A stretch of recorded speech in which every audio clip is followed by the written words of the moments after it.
mga lods, for today's video po, bibigyan ko po ng mga tips kung paano nyo nga ba magiging asawa ang isang babae na type mo. So, alam ko, marami sa inyo nangangarap na sana maging asawa ko na to. Sana magkatuluyan na kami. Pero paano nga ba? Paano mo nga ba asawain ng isang babae na sa tingin mo, hindi ka naman masyadong gusto at hindi pa handa sa buhay pagpapamilya? So, pero bago yan, kung hindi pa nga po subscribers, palambing naman. Please don't forget to subscribe and click the notification bell para updated kayo palagi sa mga bago kong upload na videos. So, dito sa video na ito, share ko yung experience ko, Lods. Ano-ano nga ba yung mga diskarte na ginawa sa akin na S-Boy para maging ka-live-in partner niya ako? Kasi nga, sa totoo lang, Lods, no? First time na nakita ko sa S-Boy, hindi ko talaga yan.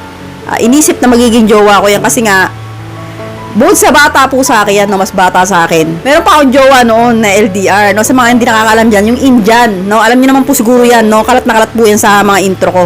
So, meron po akong ka-LDR noon na Indiano, no. Hindi nakilala ko sa S-Boy one day, and then nalaman ko nga na, yun nga, bata pala. So, bata sa akin ng 12 years, di ba? So, 37 ako, siya naman ay magka-26. So, ito sa S-Boy Lods. Ano nga ba yung mga diskarte na ginawa niya sa akin para maging ka-live-in partner niya ako, maging asawa niya ako, di ba? So, unang-una, Lods, na ginamit niya sa akin yung kakapalan ng mukha, yung lakas ng loob. So, nilakasan niya yung loob niya, talagang ligawan ako. Yung talagang pumupunta siya dito sa bahay ko ng personal. Na may mga dalang bulaklak, chocolate cake. So, talagang parang, baga sa ano, inipit niya ako dinikdik niya ako. So, wala ka nang kawala kung baga sa isda, kinorner niya ako. Yun yung unang diskarte na S-Boy para maging asawa niya ako. So, kaya po, kapag po type nyo yung isang babae, mas maganda po na ganun po yung gagawin ninyo. Parang cornerin mo siya, talagang hulihin mo na siya. Kung bagalod sa basketball, talagang bakuran mo na. Kapag po kasi ginawa sa isang babae yung Lods, wala na talagang kawalayan. So, parang nangyari, as tam boyfriend ka na kahit hindi pa, kasi nga napupunta ka na sa bahay niya.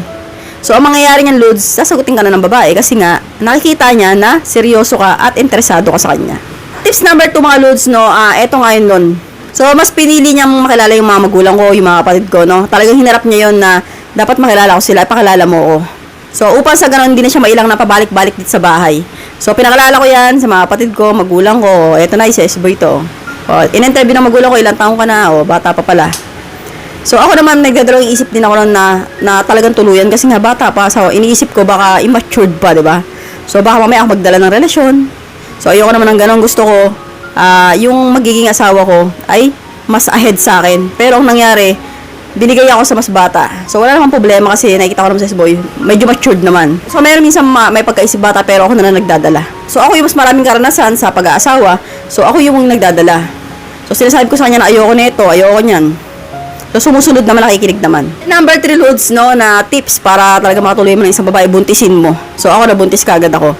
So, syempre, kapag nabuntis na yan, wala lang kawala talaga yan. So, kasi kami mga babae, Lods, once na nabuntis na kami ng isang lalaki, ang nangyayari niyan, no, minamindset na namin na talagang siya na. So, kasi ayaw naman namin ng papalik-balit na asawa. Ayaw namin ng puro panganay na anak. Kasi po, sa amin po magre-reflect yun sa mga babae, hindi po sa inyo. So, masisira po yung imahe namin, kaya ang gagawin po namin, talagang paninindigan namin na ikaw na. So, yan nga po, Lods, yung 3 tips ko sa inyo para matuluyan mo ang isang babaeng type na type mo. So, hanggang dito na lang po tayo mga Lods. I hope you learn something new in this video. More videos to come. So, stay connected and see you again to my next video. God bless. Bye-bye!